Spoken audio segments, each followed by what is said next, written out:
어제 저녁과 오늘 아침은 고통받은 사람들이 어떻게 하나님의 치유를 경험할 수가 있을 것인가를 함께 같이 나누었습니다.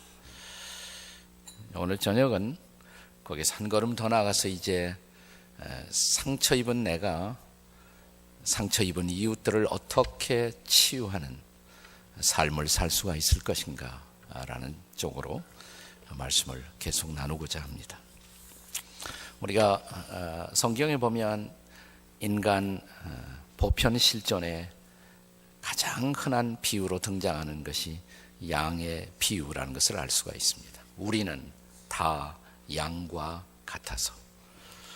그런데 우리 시대의 한 설교가는 양 이상으로 우리 시대 사람들을 상징하는 또 하나의 비유가 있다면 그것이 고슴도치다라고 말을 합니다.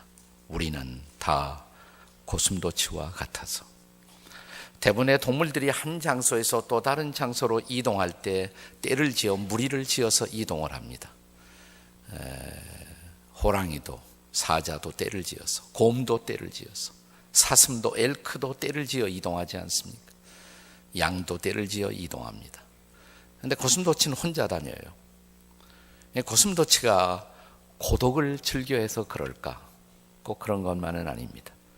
고슴도치도 고독을 타는, 외로움을 타는 계절이 오면 그 외로움을 극복하기 위해서 다른 고슴도치에게 접근합니다. 근데 바로 그 순간 자신이 전혀 의도하지 않은 사고가 발생합니다.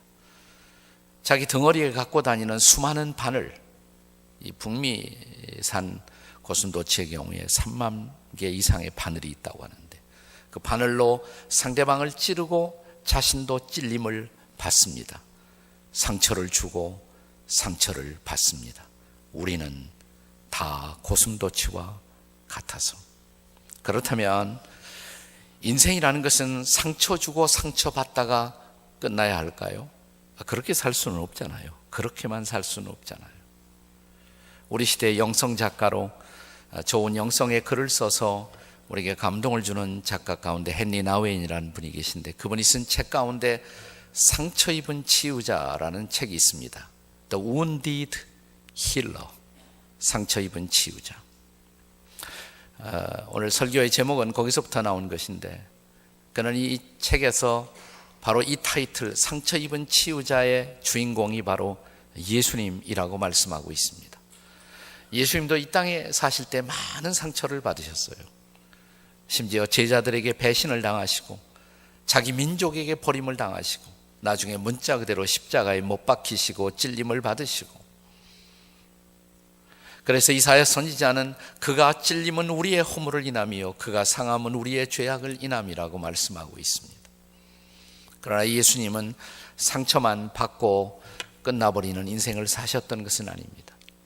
자신이 받으신 상처를 통해서 상처 입고 있는 수많은 인류를 주목하셨습니다. 그리고 인류의 상처를 대신 그분이 짊어지신 것입니다. 그리고 십자가에 피 흘려 주셨습니다. 조금 전에 불렀던 우리 보혈의 찬송처럼 그의 보혈로 우리를 씻기고 그리고 그의 부활을 통해서 그는 상처 입은 이웃들을 치유하는 치유자 혹은 구원자가 되신 것입니다. 저와 여러분이 인생을 살면서 인생의 어떤 한 시점에서 그 예수 그리스도를 만나 그분을 구주와 주님으로 영접하고 나의 구주와 주님으로 고백할 수 있다면 우리는 이제 그 예수님을 따라가는 예수님의 제자가 된 줄로 믿습니다. 저와 여러분이 정말 그 예수님의 제자라면 예수님이 상처 입은 치유자의 인생을 사셨던 것처럼 저와 여러분도 상처 입고 있는 이웃들의 그 상처를 치료하는 인생을 살아감이 마땅하지 않겠습니까?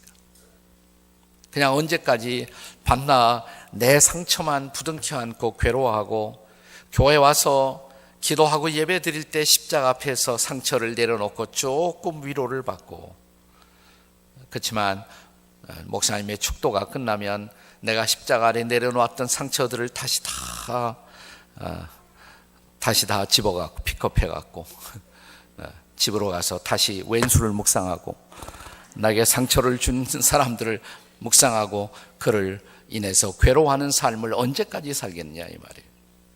나도 상처받았지만 나보다 더 상처받고, 나도 고통받고 있지만 나보다 더 고통받고 있는 수많은 내 주변의 이웃들을 바라보면서 그들의 상처를 보듬어 안고 그 상처를 치료해 주는 치유자의 삶, 저는 이것이 제자의 삶의 본질이라고 생각해요.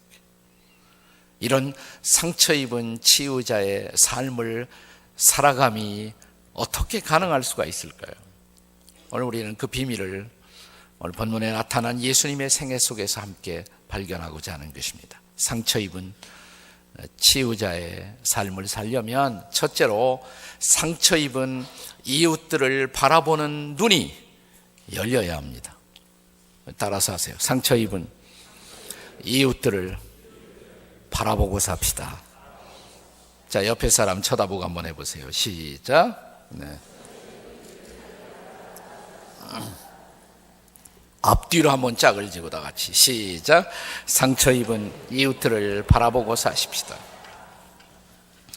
오늘 본문은 이렇게 시작합니다. 마태복음 9장 35절에 보시면 예수께서 모든 도시와 마을에 두루다니사 그들의 회당에서 가르치시며 천국 복음을 전파하시며 모든 병과 모든 약한 것을 고치시니라.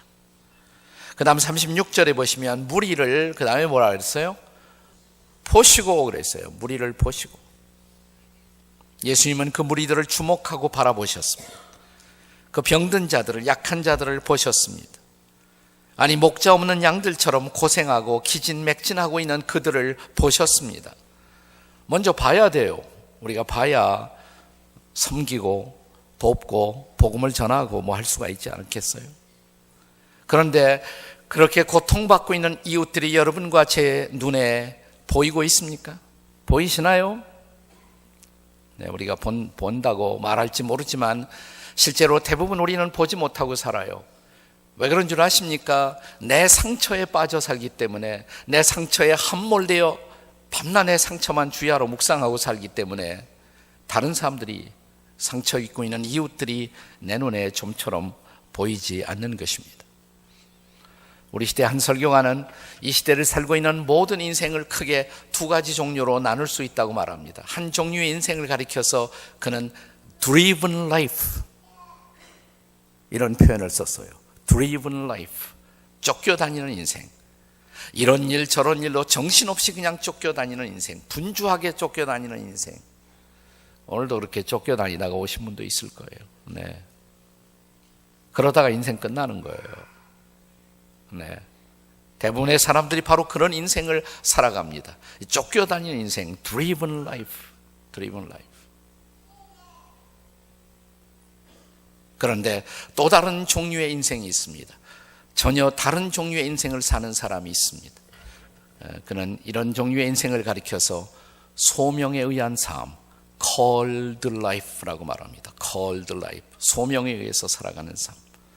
하나님이 나를 왜 불러주셨는지, 내 인생의 소명을 알고 그 소명을 실현하기 위해서 뚜벅뚜벅 걸어가는 생애. 그런데 이런 소명의 삶을 살아가는 사람들은 매우 드물다는 것입니다. 대부분의 사람들은 소위 driven life, 쫓겨다니는 인생을 삽니다. 그러니까 안 보여요. 내 주변에 힘들고 아파하고 고통스러워하는 이웃들이 좀처럼 내 눈에 보이지 않는 것입니다. 우리 시대에 일어났던 그 운동 가운데 그 난치병에 걸린 사람들을 돌보는 호스피스라는 운동이 있죠. 호스피스 운동. 발음을 잘해야 하는데 호스티스 운동이 아니라 호스피스 운동입니다. 호스피스 운동. 네, 난치의 질병으로 고생하는 분들을 옆에서 돌보아주는 그런 사역입니다. 이 사역의 그 파운더 격에 있었던 사람, 그리고 평생 인간의 죽음의 문제를 연구하는 데 평생을 바쳤던 정신의학자 가운데 닥터 엘리자베스 퀴블러 로스라는 분이 계십니다. 이분은 지금 고인이 되셨어요. 몇 년 전에 세상을 떠나셨습니다마는 그분이 세상 떠나기 직전에 쓰신 책 가운데 세계적인 베스트셀러가 된 Life Lessons라는 책이 있습니다. 인생 수업이라는 제목으로 한국어로 번역되기도 해서 한국에서도 많은 사람이 이 책을 읽었습니다. 이 책에 보면 이런 얘기가 나와요. 한 번은 이분이 뉴욕에서 강연회를 갖게 되었습니다. 많은 사람들이 참석했습니다. 그리고 그 강연에 깊은 감동을 받았습니다. 강연회가 끝난 후 이분이 쓴 책에 사람들이 사인을 받는 북 사인회가 열렸어요. 책 사인회가 열렸습니다.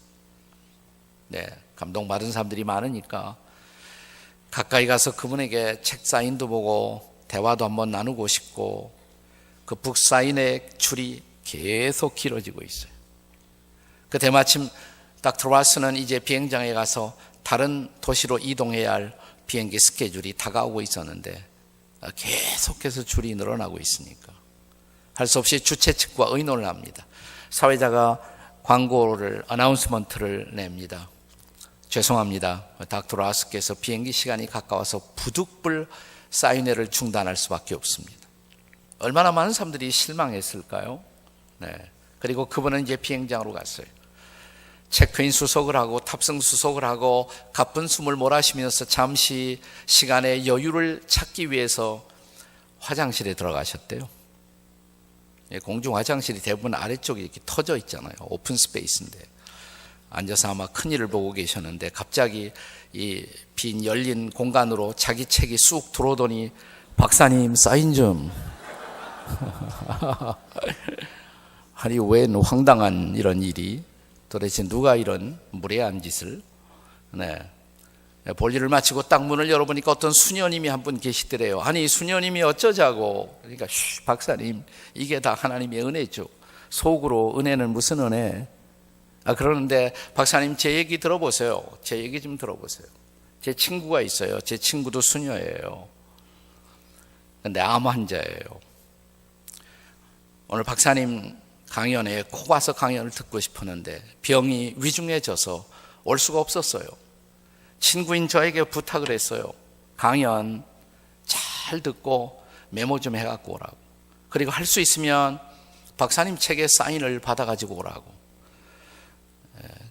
그래서 제가 강연 잘 듣고 줄 서서 박사님 책에 사인을 받으려고 기다리고 있었는데 비행기 시간 때문에 부득불 사인회를 중단한다고. 제가 얼마나 실망했겠어요. 내가 어떻게 가서 내 친구 얼굴을 보나. 그런 마음으로 저도 비행장에 왔거든요. 네. 그래서 저도 체크인 수속을 하고 잠시 좀 여유를 갖기 위해서 화장실에 들어가는데 거울로 보니까 뒤로 박사님이 들어오시는 거예요. 이 어찌 하나님의 은혜가 아니겠습니까? 바로 이 대목에서 그는 의미심장한 글을 하나 남깁니다. 나는 평생 죽어가는 사람들을 돕고 돌보기 위해서 애를 썼다고 하지만 그 순간만은 전혀 타인을 생각할 마음의 여유가 없었다. 나는 내 생명의 시간이 얼만큼 남아있는지 잘 모르겠다. 그러나 남아있는 내 인생에 시간을 걸고 내게 다가오는 이웃들, 그들이 바로 내 마음속에 있는 은혜를 나누어 주어야 할 대상이라면 나는 그들을 놓치지 않고 그들을 주목하며 바라보며 나머지 일생을 살아가기를 기도한다. 이것이 바로 상처 입은 치유자의 마음이요 눈이 아니겠습니까? 이렇게 고통받는 이웃들을 바라보는 눈, 이 눈이 없이 어떻게 섬기는 삶을, 제자의 삶을 살 수가 있겠어요? 나도 힘들지만, 맞아요. 나도 아프지만, 그리고 이민생활 만만치 않지만 그럼에도 불구하고 또 돌아보면 나보다 더 힘들고 나보다 더 아파하는 사람들이 얼마든지 있잖아요. 그들을 바라보는 눈을 주께서 오늘 제발 열어주시기를 기도하십시다. 옆에 사람 쳐다보시며 제발 눈 뜨고 바라보고 사십시다. 우리 다 같이 시작. 제발 눈 뜨고 바라보고 사십시다. 네, 상처 입은 치유자의 인생을 살려면 첫째, 상처 입은 이웃들을 바라보는 눈이 열려야 한다고. 두 번째는 상처 입은 이웃들의 고통을 더불어 느끼는 가슴이 있어야 합니다. 첫째는 상처 입은 이웃들을 바라보는 눈, 그 눈이 필요하다면, 둘째는 상처 입은 이웃들의 고통을 더불어 함께 느끼는 heart, 가슴이 우리에게 필요하다는 것입니다. 자, 상처 입은 이웃들을 보았다고 하십시다. 보고도 지나갈 수 있잖아요. 그냥 마치 선한 사마리아인의 비유에 나타나는 사람들처럼 여리고길에 강도 만나 쓰러진 사람, 피 흘리고 신음하고 있는 사람, 그들을 보고도 그대로 지나가던 레위인과 제사장들 생각나지 않습니까? 보고도 지나갈 수 있어요. 그런데 예수님은 그러지 않으셨습니다. 다시 오늘 본문의 36절에 보시면 무리를 보시고 지나가셨습니까? 아니죠. 무리를 보시고 그 다음에 뭐라 그랬어요? 불쌍히 여기시니 그랬어요. 불쌍히 여기시니. 영어 성경에 보시면 이 대목에서 compassion이라는 단어가 쓰여집니다. compassion. He had compassion on them. 이렇게 되어 있어요. 그 무리들에 대해서 compassion의 마음을 가지셨다. 이렇게 기록되어 있습니다. compassion. 두 가지 단어의 합성어죠. come이라는 단어, 함께, with. passion. 파시오라는 라틴어 어근에서부터 나온 말인데 고통. 더불어 고통을 느낀다 이 말이에요. 이웃들의 고통을 내 고통처럼, 이웃들의 외로움을 나의 외로움처럼 함께 더불어 느끼는 마음. 그게 바로 불쌍히 여기는 마음이에요. 불쌍히 여기는 마음. 불쌍히 여긴다. 이 단어가 우리말 단어의 뉘앙스로는 그렇게 좋게 들리지는 않죠. 불쌍히 여긴다. 제가 제 아내하고 결혼을 했을 때 저는 두 가지에 대해서 감사를 했습니다. 결혼하고 나서 딱 보니까 제 아내가 저보다 훨씬 더 기도를 많이 하더라고요.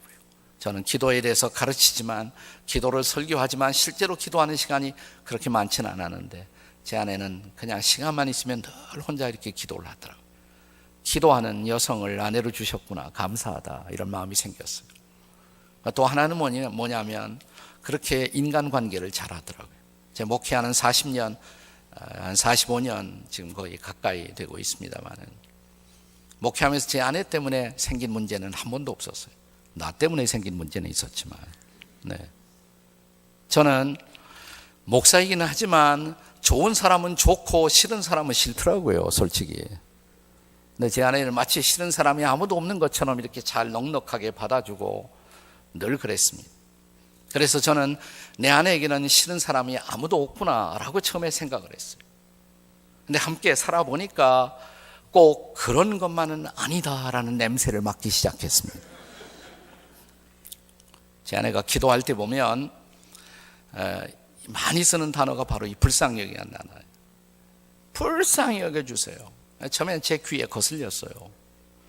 여보, 당신 혼자 있을 때 그 소리, 그 기도하는 것은 모르겠지만 사람들 있을 때는 불쌍히 여겨달라는 그 기도는 안 하던가 소리를 낮추던가 해달라고 제가 그랬어요. 왜요? 그래요. 아니, 누가 들으면 당신이나 나를 되게 불쌍하게 보지 않겠느냐고. 근데 더 자세히 들어보니까 그냥 불쌍히 여겨달라고 그러는 것이 아니라 거기 사람이 등장해요. 아무개 권사님을 불쌍히 여겨주세요. 아니, 아무개 권사님이 내 아내의 기도에 왜 등장하지? 어느 날 그것이 궁금했습니다. 그래서 알아봤어요. 알아보니까 그 권사님한테 스트레스를 받은 거예요. 근데 목사 사모가 어쩌겠어요. 그거 가지고 싸울 수도 없고. 그러니까 혼자 하나님 앞에 나와서 기도로 풀고 기도로 해결하는 거예요. 권사님 불쌍히 여겨달라고. 그래서 그 다음부터 아무개 집사를 불쌍히 여겨주세요. 내 아내가 기도하면 알아차리기 시작했습니다. 아무개 집사가 우리 마누라한테 스트레스 주었구나, 이렇게 알아차리기 시작했습니다. 한 번은 밖에 나갔다가 집에 들어오는데 내 아내가 두런두런 기도하는 소리가 아파트 바깥에까지 들려요. 하나님 불쌍히 여겨주세요. 오늘은 또 누구를 불쌍히 여겨달라나 들어봤더니 하나님 내 남편을 불쌍히 여겨주세요 그러더라고요.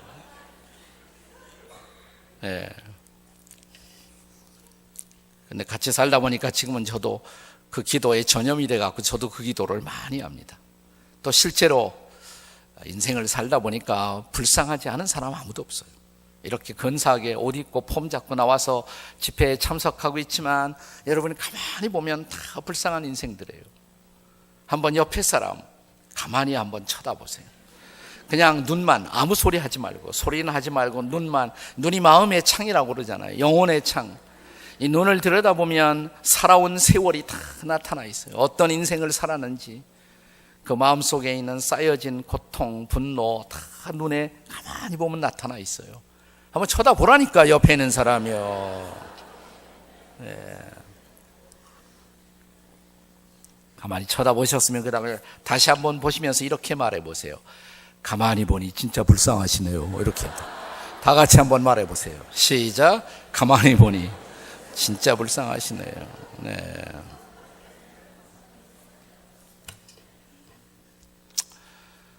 네, 제가 기독교 영성을 좀 공부하다가 크리스천 스피리추얼리티를 공부하다가 기독교 영성에서 중요한 어떤 기도문들, 뭐 대표적으로 제일 중요한 기도문은 주기도문이죠. 또 로드스 프레이어, 주기도문. 우리가 흔히 주기도문을 주의 기도 이렇게 말하는데 그건 정확한 말이 아니에요. 주의 기도 그러면 주님이 그 기도한 것처럼 인상을 받을 수가 있습니다. 근데 주기도문은 주님에게 필요한 기도는 아니죠. 주기도문의 한 대목 가운데 보면 우리가 우리에게 죄 지은 자를 사하여 준 것 같이 우리 죄를 사하여 주옵시오. 예수님에게는 죄성이 없어요. 그래서 예수님에게는 그 기도가 필요 없어요. 그것은 우리에게 필요한 기도예요. 그래서 어떤 학자들은 더 좋은 이름은 주의 기도보다도 주께서 가르쳐 주신 기도, 그게 정확한 기도문의 이름이다. 주께서 가르쳐 주신 기도. 또 어떤 학자들은 아예 제자들의 기도, disciples prayer 이렇게 말하는 것이 더 좋겠다 이렇게 제안하는 분도 있어요. 그런데 이 주기도 못지않게 기독교 역사 속에서 과거에 우리 신앙의 선배들의 인생 속에 중요한 역할을 했던 기도문 하나가 있더라고요. 근데 지금은 잊혀진 기도문이에요. 많은 사람들이 이 기도문을 모르는 사람들이 있어요. 오히려 기독교의 큰 흐름인 가톨릭이나 정교회 같은 데 가면 그 기도문을 더 많이 쓰고 있어요. 네. 이 기도문은 본래 사실은 사도 교부 시대부터 그리고 사막 교부 시대부터 아주 초대교회부터 사용되어 왔던 기도문이에요. 그런데 11세기에 와서 이것이 하나의 기도문으로 정리되어 탄생합니다. 주기도문보다 훨씬 더 짧아요. 아주 외우기도 쉬워요. 한번 저를 따라서 해보세요. 주 예수 그리스도 하나님의 아들이시여 죄인된 저를 불쌍히 여기소서. 어디선가 한번 들어본 기억들이 다 있을 거예요. 그게 기도문의 전부예요. 주 예수 그리스도 하나님의 아들이시여 죄인된 저를 불쌍히 여기소서. 근데 본래 급하고 그러면 이 전반부를 다 생략해도 괜찮아요. 나중 게 제일 중요한 부분이에요. 나중 부분. 불쌍히 여기소서. 이 부분이 제일 중요해요. 이 기도문이 어디서 나온 줄 아세요? 복음서에서 나온 거예요. 복음서에서 나온 기도문이. 우리가 흔히 이 기도를 예수 기도 이렇게 말합니다. Jesus prayer. 근데 그것도 예수님이 하신 기도가 아니라 사람들이 예수님에게 한 기도예요. 예를 들어서 소경 바디메오, 맹인 바디메오가 예수님이 지나가신다 이 소식을 듣고 뭐라고 외쳤습니까? 바디메오가 다윗의 자손 예수여 나를 불쌍히 여기소서. 그 기도 응답됐어요? 안 됐어요? 응답됐죠. 또 10명의 나환자 한센시병 환자가 예수님이 지나간다는 소식을 듣고 뭐라고 외쳐댔습니까? 예수 선생님이여 불쌍히 여기소서. 기도 응답됐어요? 안 됐어요? 기도 응답됐죠. 다 깨끗함을 얻었어요. 돌아와 감사한 사람은 한 사람밖에 없었지만. 또 바리새인과 세리 두 사람이 어느 날 성전에 기도하러 올라갑니다. 바리새인이 먼저 기도합니다. 거의 자기 피할성에 가까운 기도. 나는 일주일에 2번씩 금식하고 11조 꼬박꼬박 내고요. 뭐 자기 피하래요. 그 다음에 이제 세리의 기도가 시작됩니다. 세리는 감히 하늘을 올려다보지도 못하고 땅을 치며 가슴을 치며 기도하기를 하나님 저는 죄인입니다. 저를 불쌍히 여겨주세요. 누구의 기도가 응답됐어요? 세리의 기도가 응답됐단 말이죠. 자, 여기 공통점이 있어요. 다 그들의 기도 속에 어떤 대목이 들어가 있어요? 불쌍히 여겨주세요. 그래서 이 기도문이 탄생하는 거예요. 주 예수 그리스도 하나님의 아들이시여 죄인된 저를 불쌍히 여기소서. 그러나 정말 위급한 사태가 만나면 그들은 다 이걸 생략하고 끝에 부분만 가지고 기도해도 괜찮아요. 하나님 나 좀 불쌍히 여겨주세요. 이 기도는 때로 좋은 중보 기도문이 될 수가 있어요. 중보 기도. 자, 자기 남편을 위해서 기도할 때 하나님 우리 남편 좀 불쌍히 여겨주세요. 바로 이 기도의 정수예요. 내 아내 좀 불쌍히 여겨주세요. 우리 자식들 좀 불쌍히 여겨주세요. 우리 지금 투병하고 있는 우리 부모님 좀 불쌍히 여겨주시고 아무개 집사님 불쌍히 여겨주세요. 이 강력한 기도, 이 기도를 통해서 하늘의 놀라운 능력과 하나님의 위대한 임재를 체험한 성도들이 많아요. 그래서 이 기도를 교회 역사 속에 있었던 수많은 사람들이 은혜 받은 기도문인데 우리도 썼으면 좋겠다는 생각을 해요. 네. 왜 이 기도가 이렇게 놀라운 하나님의 도구로 쓰임을 받았을까? 불쌍히 여겨달라고 기도하면 달려와 기도를 응답하시는 주님, 그분의 속성, 하나님의 속성이 바로 우리를 불쌍히 여기시는 분. 하나님의 위대한 속성 가운데 하나가 긍휼의 속성입니다. 긍휼의 속성. 바울은 에베소에 있어서 말하기를 그는 긍휼에 풍성하신 하나님, 우리를 불쌍히 여기시는 하나님. 그래서 하나님의 아들 예수님도 이 땅에 오셨을 때 사람들을 불쌍히 여기셨단 말이죠. 병들고 약하고 지쳐있는 사람들을 불쌍히 여기시던 바로 그분. 그래서 우리도 힘들고 어려울 때 달려가서 이 기도하면 문자 그대로 그는 우리를 불쌍히 여기시고 우리를 치유하시는 주님이신 것을 믿으시기 바랍니다. 근데 우리도 다른 사람을 향한 치유자의 역할을 하려면 이 불쌍히 여기는 마음이 있어야 돼. 예수님의 마음, 불쌍히 여기시는 마음, 이 compassion heart가 필요하단 말이죠. 불쌍히 여기는 마음. 근데 불쌍히 여기는 마음을 가지려면 입장을 바꿔놓고 생각할 줄 알아야 돼요. 남편이 아내의 입장에서 아내를 조금만 더 이해할 수 있다면, 아내가 남편의 입장에서 남편을 조금만 더 이해할 수 있다면 우리들의 부부관계 얼만큼 달라질까요? 우리 부모들이 이 새로운 세대, 우리가 살아왔던 시대와 전혀 다른 시대를 살아가면서 살아가는 우리 자식들을 조금만 더 이해할 수 있다면, 또 우리의 자식들이 험난한 시대를 살아왔던 우리 부모 세대를 조금만 더 이해할 수 있다면 부모와 자식 관계 얼마나 달라지겠어요? 또 저 같은 목회자가 이민 생활의 고통의 한복판에서 애쓰고 있는 성도들을 조금만 더 진솔하게 이해할 수 있다면, 그리고 우리 성도들은 이 각양각색의 수많은 이민자들을 품고 그들을 리드하기 위해서 고생하고 애쓰는 목회자의 영적인 짐을 조금만 더 이해할 수 있다면 목회자와 성도들의 관계에 얼만큼 달라질 수가 있겠습니까? 상대방의 입장에 서서 바라봐야 불쌍히 여기는 마음이 생긴단 말이죠. 불쌍히 여기는 마음이. 네. 요즘 우리 시대가 전도가 잘 안 된다고 그럽니다. 제가 워싱턴 지역에서 과거에 목회를 할 때 가까이 지내던 미국 목사님 한 분이 있었어요. 이분은 전도를 정말 잘하시는 목사님이에요. 그리고 자기 교회를 거의 예수 전혀 안 믿는 이런 생짜배기들을 전도해서 전도적 교회를 이렇게 성장시키고 있었던 분이었어요. 교인들의 한 80%가 처음으로 예수 믿고 그리고 신앙을 고백하게 된 사람들이에요. 제가 어느 날 그 목사님에게 물었어요. 당신의 전도의 비결이 도대체 뭐냐고. 그때 그분이 이런 대답을 해요. 한국에도 전도 잘하시는 분들이 있거든요.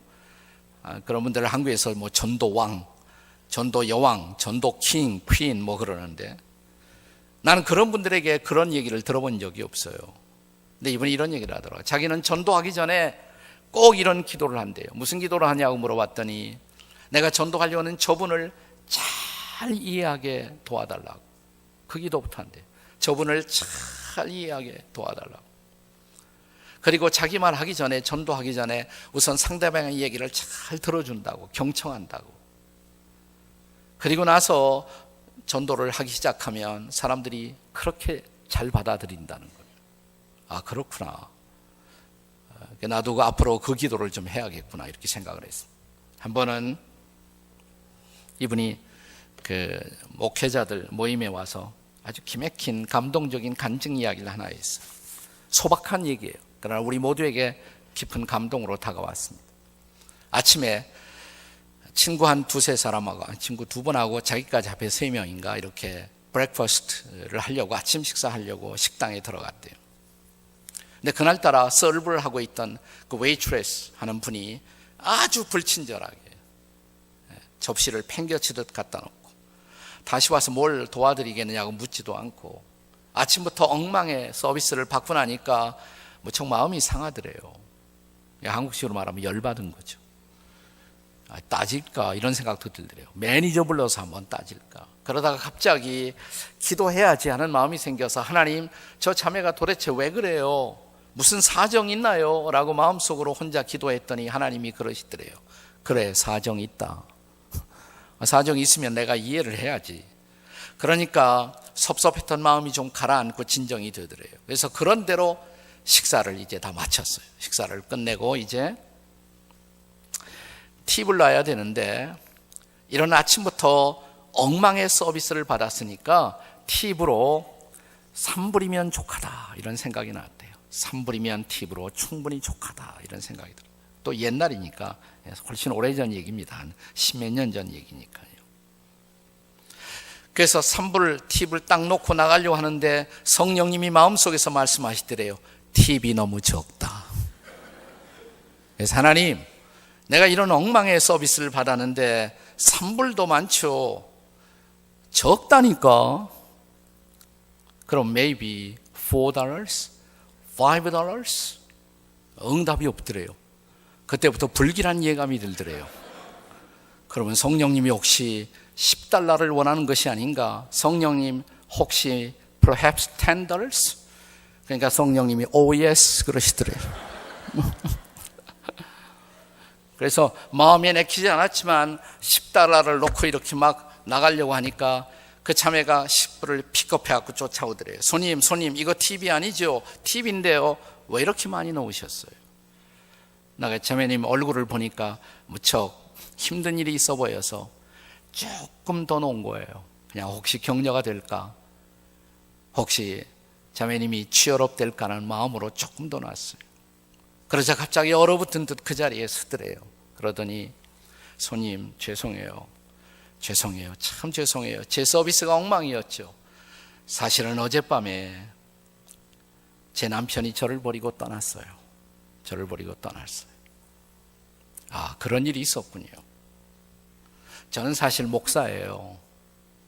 제가 혹시 위에서 기도해 드려도 괜찮을까요? 물론 괜찮죠. 그럼 여기 앉으세요. 어깨에 손을 얹고 기도를 시작했다고 합니다.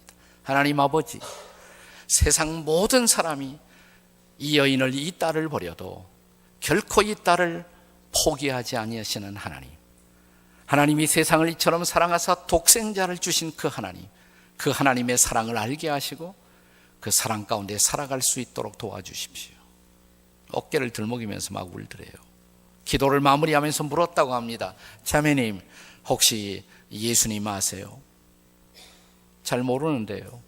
그럼 들어보시겠습니까? 예. 그래서 복음을 전했어요. 복음의 핵심을 이렇게 전하니까 너무너무 기뻐하면서 예수님을 영접하더래요. 그래서 우리 모임에 와서 그것을 이 목사님이 간증하는 거예요. 여러분, 우리 시대에 전도가 안 된다고 하지만 내 주변에 나보다 더 힘들고 아파하는 인생을 사는 사람들 얼마든지 많이 있어요. 그들에게 그들의 마음을 이해하는 그런 마음을 가지고 접근해 보세요. 전도의 문은 아직도 많이 열려 있어요. 전도할 대상 아직도 무진장으로 많이 있어요. 그렇습니다. 어떻게 상처 입은 치유자의 인생을 살 수가 있습니까? 첫째로 뭐예요? 상처 입은 이웃들을 바라보는 눈이 열려야 한다고. 둘째, 상처 입은 이웃들의 고통을 더불어 느끼는 가슴이 필요하다고. 그 다음에 세 번째는 상처 입은 이런 이웃들을 제자 삼는 삶이 우리에게 필요하다는 것입니다. 제자 삼는 삶이 필요합니다. 오늘 본문은 마태복음 9장 35절부터 38절까지, 9장의 마지막 구절이 38절. 거기서 끝나도 돼요. 근데 저는 의도적으로 오늘 본문의 텍스트를 10장 1절을 거기에 포함시켰습니다. 거기에 이유가 있습니다. 자, 36절 이미 보았습니다마는 무리를 보시고 불쌍히 여기시니 이는 그들이 목자 없는 양과 같이 고생하며 기진함이라. 근데 그 다음에 보시면 예수님이 이렇게 말씀하십니다. 추수할 것은 많되 일꾼이 적다. 그래서 추수하는 주인에게 청하여 기도로 청하라고, 추수할 일꾼들을 보내어 달라고. 그리고 10장 1절로 연결이 돼요. 사실 9장, 10장 이런 것은 편의상 후대에 와서 써놓은 것이지 본래 성경 사본에, 원본에 뭐 이런 9장, 10장이 있는 것은 아니거든요. 계속이거든요. 추수할 일꾼들을 보내어다 두도록 기도하라고, 그러면서 10장 1절에 예수께서 그의 12제자를 부르사 라고 기록하고 있습니다. 왜 예수님이 12제자를 부르셨나 이 말이에요. 왜 12제자를 부르셨을까요?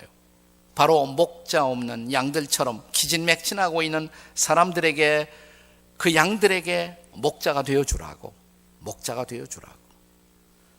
예수님은 유일한 목자이십니다. 예수님은 큰 목자이십니다. 그리고 완벽하게 선한 목자이십니다. 그러나 예수님을 따라가다 보니까, 예수님 안에서 저와 여러분의 믿음이 성숙하면 예수님은 저와 여러분들도 그 큰 목자 되신 예수님을 따라 작은 목자로 우리가 인생을 살기를 기대하신다는 거 아세요? 아니, 큰 목자 되신 예수님이 우리를 불러 우리와 더불어 이런 양떼들을 돌보기 위해서 목자의 삶을 살라고 우리에게 요구하시고 있는 것입니다. 비단 교회 목사님만 목자가 아니에요. 저는 성숙한 모든 평신도들도 목자적 삶을 살 수가 있어야 한다고 생각합니다. 그래서 이 상처 입은 사람들, 고통받은 사람들, 목자 없는 양들처럼 고생하고 기진하고 방황하는 사람들에게 목자가 되어주는 일, 그런 목자의 삶을 사는 것이 제자예요. 바로 제자. 왜 예수님의 제자로 우리가 살아야 합니까? 사실 예수님은 12제자만 부르시고 끝난 것이 아니에요. 그 이후에 계속해서 제자를 부르십니다. 우리가 요한복음 17장을 보시면 예수님의 대제사장적 기도문이라고 부르는데, 거기 12제자를 위해서 기도하면서 12제자를 인해서 나의 말을, 주님의 말을 또 믿게 될 많은 사람들을 위해서 기도한다라고. 이제 12제자를 통해서 또 다른 수많은 제자들이 일어나야 합니다. 아니, 예수님의 마지막 명령, 그래서 우리가 더 Great Commission이라고 불리워지는 예수님의 마지막 명령에 보시면, 가장 마지막 명령에, 천천히 끄세요. 괜찮아요? 천천히. 당황하지 마시고 천천히 끄시고. 뭐 그럴 수도 있죠. 뭐 천천히 끄세요. 그러나 다시는 똑같은 죄를 범하지 마시기 바랍니다.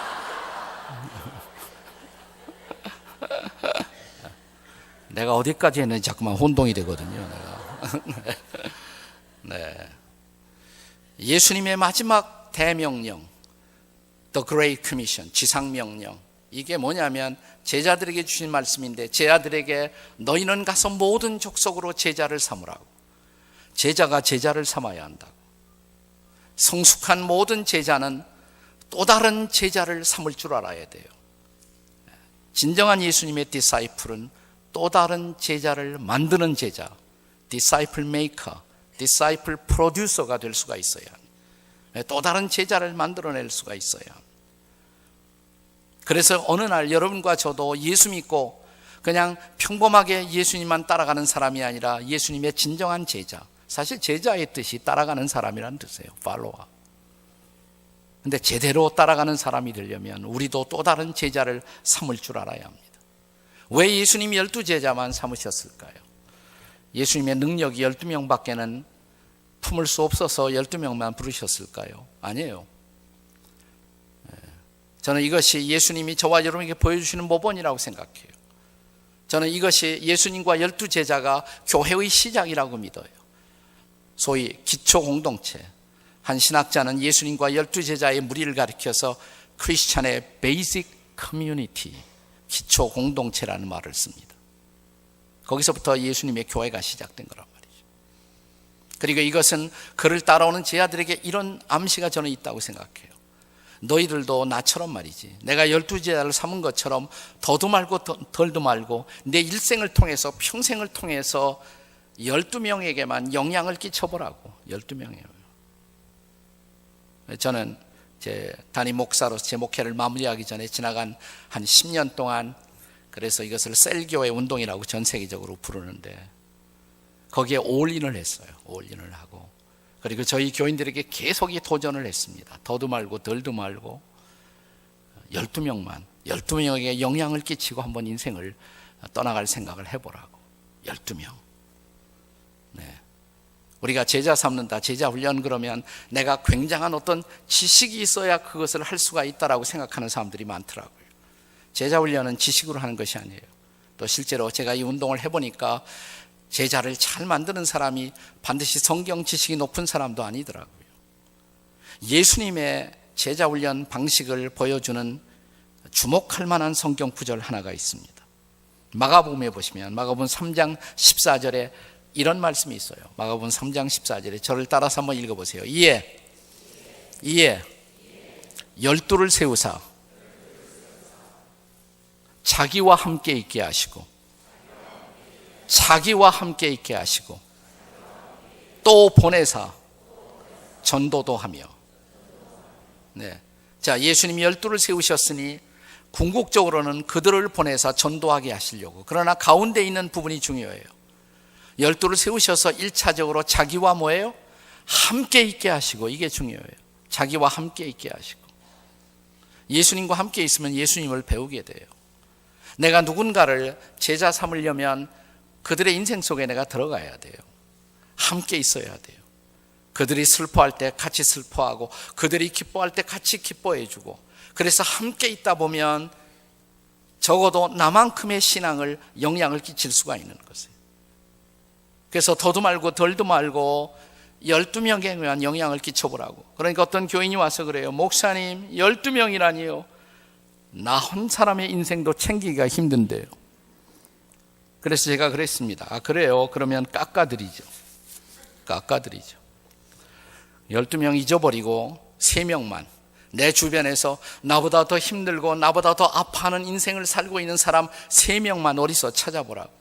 그 3명과 시간을 좀 같이 보내보시고 밥도 같이 먹고 또 피크닉도 같이 가고, 그 사람이 하는 얘기를 잘 귀를 기울이고 경청하시고 좀 들어주시고, 그리고 마음이 허락되면 그를 위해 기도를 시작해 주시고, 조금 더 마음이 열리게 되면 같이 말씀을 나누어 보시고, 주일날 목사님 주셨던 말씀을 또 같이 나누어 보시면서 생각도 해보시고, 그러다가 함께 이렇게 말씀과 기도를 나누는 그런 영적인 끈이 두 사람 사이에 맺어지기 시작하면 어느 날 그 3사람에게 이렇게 도전해 보라고.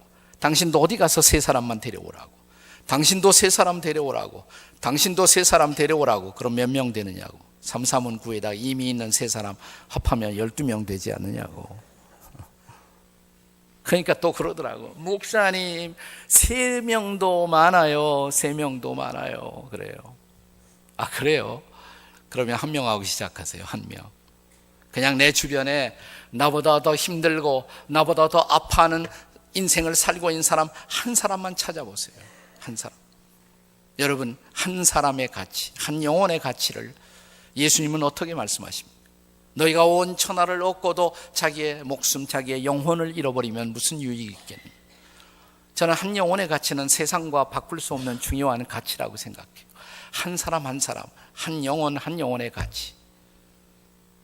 어거스틴이 남긴 유명한 말, 당신이 이 세상에 살고 있는 유일한 사람이라고 해도 하나님의 아들 예수 그리스도는 기꺼이 당신을 위해서 목숨을 바쳤을 것이라고. 그렇게 한 사람의 존재는 소중하고 귀한 것입니다. 한 사람을 위해서 시간을 보내는 거 결코 그것이 낭비된 시간이 아니라 이 말이에요. 아니에요.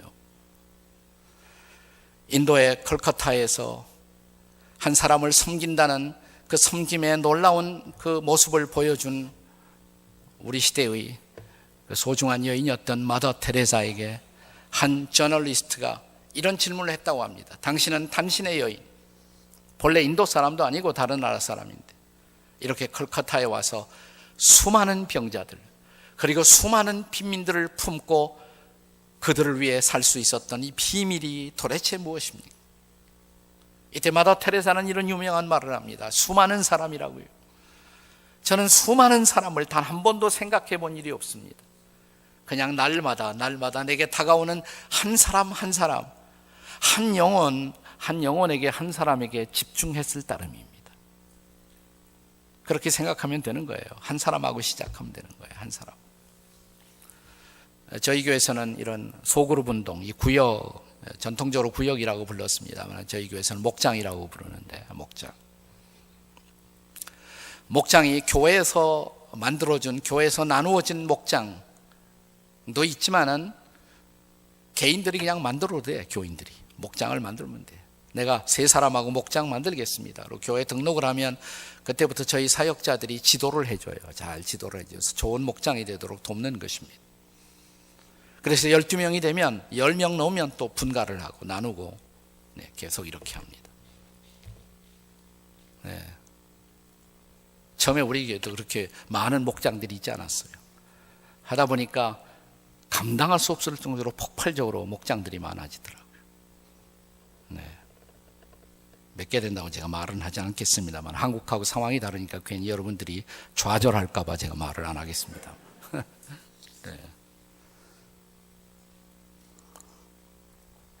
근데 어느 날 제가 이메일 한 통을 받았습니다. 목사님, 저는 강아무개 자매입니다.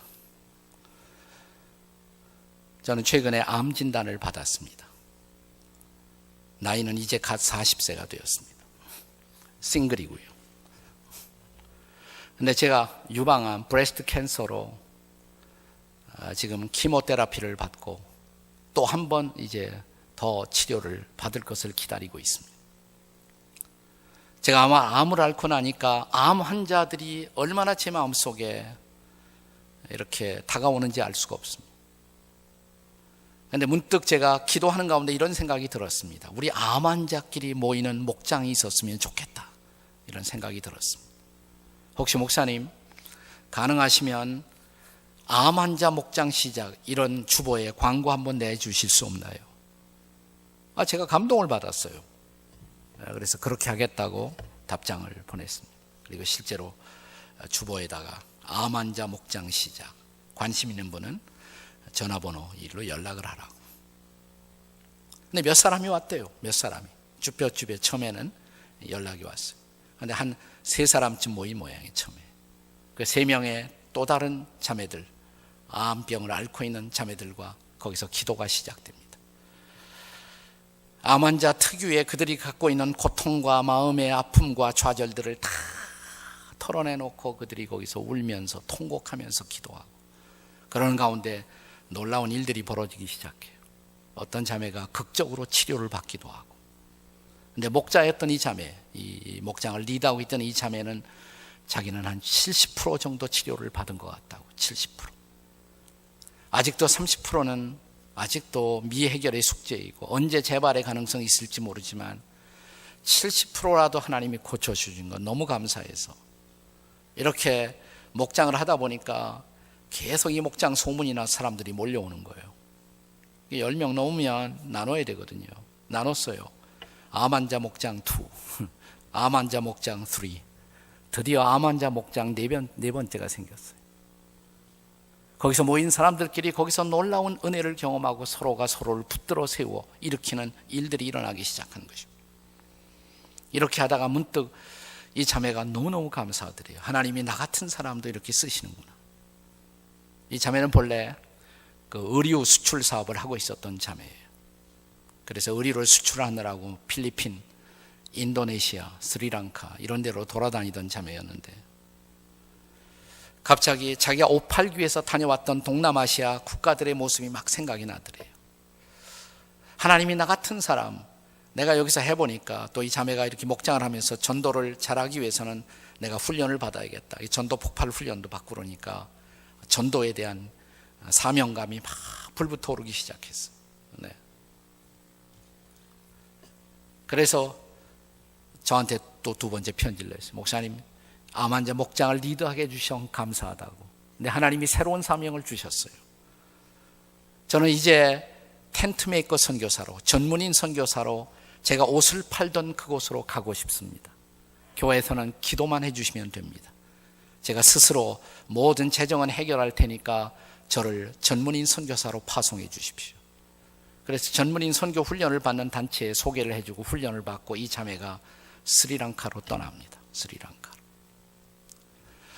스리랑카에 거기에 내전이 일어나고 있는 전쟁 지역이 하나 있습니다. 불교들과 회교도들이 싸우고 있는 그런 지역이 있는데 다른 선교사들이 다른 데 다 가도 거기는 위험하니까 가지 말라고.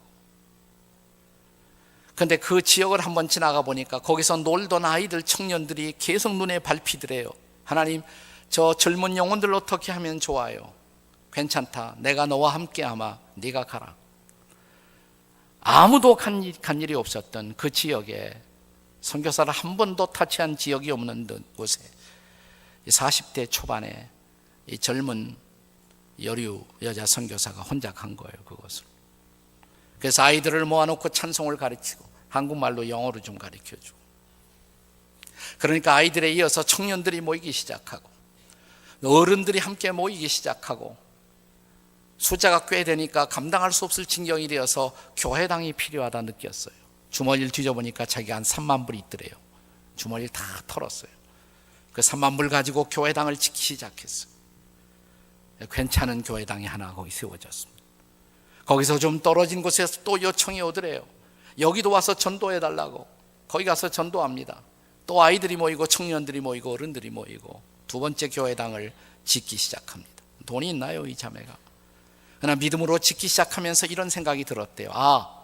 그런데 예배당은 돈으로 짓는 것이 아니라 기도와 헌신으로 짓는 것이라고. 그리고 나의 헌신보다도 이분들의 헌신이 필요하다고. 그래서 그분들에게 이런 광고를 했다고 그래요. 글쎄요, 제가 한 50% 책임을 져보겠습니다. 나머지 50%는 여러분이 책임을 지셔야 합니다. 결국 이것은 여러분과 주님의 성전이기 때문에 여러분이 이런 방법으로 헌신할 수가 있습니다. 이 예배당을 지을 때 와서 노동을 하실 수가 있고요. 아니면 그 시간에 기도를 할 수가 있고요. 아니면 내가 가진 것이 아무리 적은 것이라고 할지라도 보리떡 5개와 물고기 2마리를 받으신 주님은 여러분의 가장 적은 것도 받으십니다. 그들이 먹고 있는 쌀을 가져오고 그들이 갖고 있는 모든 나무들을, 젊은이들은 나무를 어디서 베어갖고 가지고 오기 시작하고 두 번째 교회당이 세워져요. 마침 저희 교회 단기 선교팀이 거기 가서 이 자매의 사역하는 모습을 보고 감동을 받고 단기 선교 왔던 모든 사람이 주머니를 다 털기 시작했습니다. 세 번째 교회당을 짓습니다. 지금 네 번째 교회당을 짓고 있어요. 현재 지금 네 번째 교회당을 짓고 있어요. 네. 제가 몇 달 전에 편지 한 장을 받았어요. 거기에 여러 교단을 아우르는 총회장 역할을 하는 분인데, 스리랑카의 그분이 당신 교회에서 파송한 강마리아 선교사를 인해서 스리랑카에 있는 저희 목회자들이 큰 충격과 감동을 받았습니다. 그 작은 여종 하나가 얼마나 놀라운 일을 할 수가 있었는지 우리는 눈으로 보고 전도하지 못했던 우리들의 모습을 회개합니다. 할 수 있으면 이 자매 일하는 모습을 실제로 보고도 하고 싶습니다. 그래서 지난 5월 마지막 주에 저희 교회 셀 컨퍼런스, 셀 축제가 있었는데 그 총회장 일행을 초청을 했어요. 그분들이 오셨습니다. 스리랑카로부터. 그리고 저희들 앞에서 이런 간증을 했습니다. 당신 나라에서, 당신 교회에서 보낸 한 여성이 우리 온 나라를 변화시키고 있습니다. 온 나라를 변화시키고 있습니다. 신학을 한 여인도 아니에요. 평범하게 옷 팔던 여자 하나가 하나님 앞에 자기 인생을 드리고 헌신하고 있었을 때 그 나라에 살고 있는 동료 사역자들의 입을 통해서 이루어진 놀라운 간증, 그녀는 지금 우리나라를 변화시키고 있다. 우리나라를. 한 사람의 역할, 한 사람의 역할이에요. 제가 워싱턴에서 목회하고 있었을 때 저에게 매월 이렇게 날라오는 먼틀리 매거진 잡지 몇 개가 있는데 그 중에 하나 주일학교 교사들을 위한 썬데이 스쿨 매거진이 하나 있었어요. 그 잡지를 읽다가 어느 날 마음속에 깊은 감동을 받은 적이 있습니다.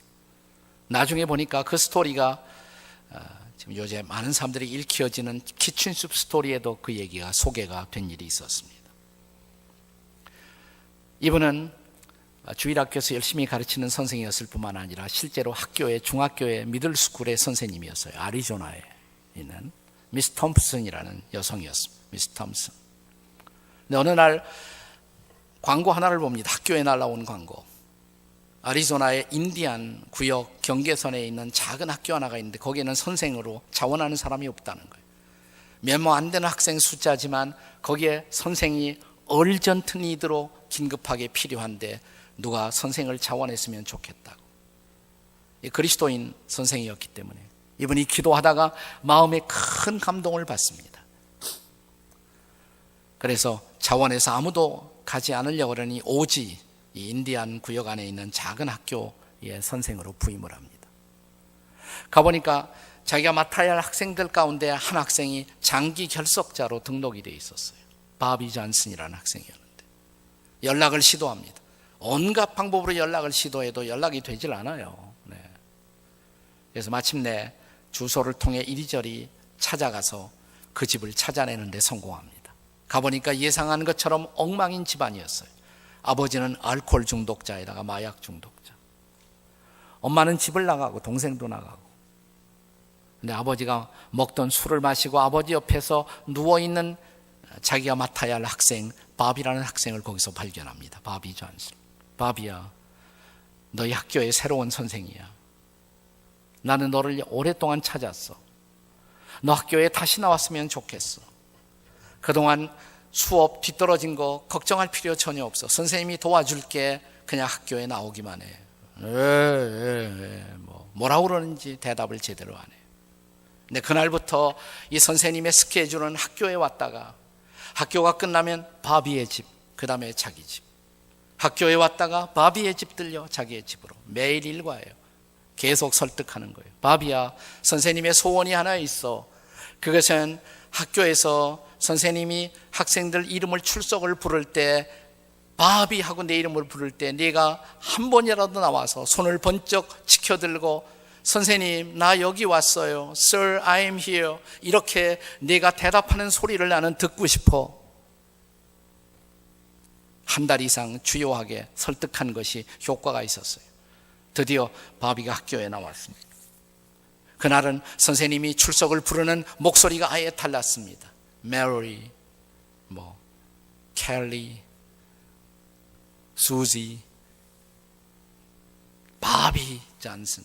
저 뒤에 있던 바비가 손을 번쩍 들고 계면적인 목소리로 Sir, I am here. 선생님 나 여기 왔어요. 수업이 끝나자 달려가서 안아줍니다. 와주었구나. 고맙다. 선생님 말씀대로 정말 나왔구나. 끝나면 좀 남아. 그동안 네가 떨어진 거 조금씩 도와줄 테니까. 이렇게 한 달 이상 계속 나왔어요. 한 달 반 이상 나왔을까. 근데 어느 날 다시 보이지 않아요. 바비의 얼굴이 보이지 않아요. 또 집으로 찾아갔습니다. 갔더니 아버지가 선생님 우리 아들 바비에게 큰일이 생긴 모양이에요. 앰뷸런스가 와서 실어갔어요. 병원으로 달려갔습니다. 이 어린 학생이, 이 중학생이 리버 캔서로, 간암으로 굉장히 위독하다는 거예요. 그날부터 이 선생님의 일정은 이렇게 변했습니다. 집에서 학교로, 학교가 끝나면 병원으로, 그 다음에 자기 집으로. 학교에 왔다가 병원으로, 자기 집으로. 어느 날 바비가 이렇게 말하더래요. 선생님 고마워요. 그동안 저를 사랑해 주셔서. 그런데 선생님이 아무리 찾아와도 저는 다시 학교에 나갈 수가 없어요. 그리고 선생님이 내 이름을 불러도 저는 아마 손들고 나 여기 왔어요 라고 대답할 수 없을 것 같아요. 제 병이 죽을 병인 모양이에요. 선생님은 솔직히 이렇게 말했다고 합니다. 그래 바비야, 네가 학교에 다시 오기를 꼭 바라고 기도하고 있지만 그러지 못할지도 모르지. 그런데 말이야, 사람은 결국은 다 살다가 죽는 거야. 죽으면 우리는 모두 하나님께서 예비하신 영원한 집으로 가야 돼. 그런데 거기에서도 출석을 불러. 거기에서도 예수님이 출석을 부른단다. 하나님의 아들인 예수님이. 나는 하나님의 아들 예수님이 내 이름을 부를 때 학교에서 나한테 그랬던 것처럼 예수님 나 여기 왔어요 라고 대답할 수 있었으면 좋겠어. 그러니까 바비가 그러더래요. 선생님 나 예수님 모르잖아요. 그렇구나. 알고 싶니? Do you want to know him? Yes sir. 복음을 처음으로 전했어요. 복음을. 왜 예수님이 오셨는지, 그가 왜 십자가에 죽으셨는지, 왜 부활하셨는지, 왜 보혈을 흘려주셨는지, 그리고 그 예수님이 지금 내가 너를 통해서, 선생님을 통해서 내 마음을 두드리고 있는 것이라고. 볼지어다 내가 문 밖에 서서 두드리노니 누구든지 내 음성을 듣고 문을 열면, 내 마음의 문을 열면 그분은 내 마음속에 들어오셔서 너를 용서하시고 새로운 생명을 주시고 너의 구주와 주님이 되어주셔서 그 영원한 집에서 너는 그 예수님과 함께 살 수 있는 거예요. 그 예수님을 내 구세주와 주님으로 마음속에 영접할래? 네, 그렇게 하고 싶어요. 선생님을 따라서 바비는 처음으로 영접 기도를 했다고 합니다. 주 예수님, 저를 용서해 주세요. 저는 죄인입니다. 나를 사랑하신 예수님, 나를 위해 십자가에 못 박히신 예수님, 거룩한 피를 흘리신 예수님, 그 피로 저의 죄를 씻어주시고 저를 하나님의 자녀로 삼아주세요. 바비의 기도가 끝나자 선생님은 그를 안아주면서 그에게 이 성경 구절을 선물로 주었다고 합니다. 바비야, 여기 말씀해봐. 요한복음 1장 12절이야. 영접하는 자, 곧 그 이름을 믿는 자들에게는 하나님의 자녀가 되는 권세를 주셨으니, 네가 예수님을 정말 마음속에 받아들이고 예수님을 믿었다면 이제 하나님의 자녀가 된 거야. 하나님의 아들이 된 거야. 네가 하나님의 아들이라면 하나님의 집에 가는 것은 당당한 일이지, 자연스러운 일이고, 언제 주님이 너를 부르셔도 너는 그 나라에 갈 수가 있는 거야. 알겠니? 예, 선생님, 알았어요.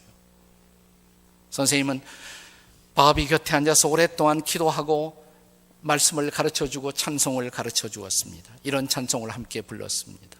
예수 사랑하심은 거룩하신 말일세, 우리들은 약하나 예수 권세 많도다. 이 찬송도 같이 부르고, Jesus loves me for this I know, the Bible tells me so. 학교에서 수업을 하고 있는데 바비 아버지가 전화를 걸었대요. 선생님, 바비가 죽을 모양이에요. 빨리 와보세요. 선생님은 수업을 중단하고 학교로 달려갔다고 합니다. 집 나갔던 바비의 어머니도 돌아오고, 바비는 코마 상태 속에, 무의식 상태 속에 있었다고 합니다. 조용히 식구들이 둘러앉아서 기도를 하고 있었습니다.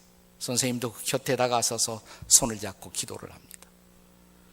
그런데 무의식 상태 속에서 갑자기 꿈틀거리면서 의식이 조금씩 돌아오더래요.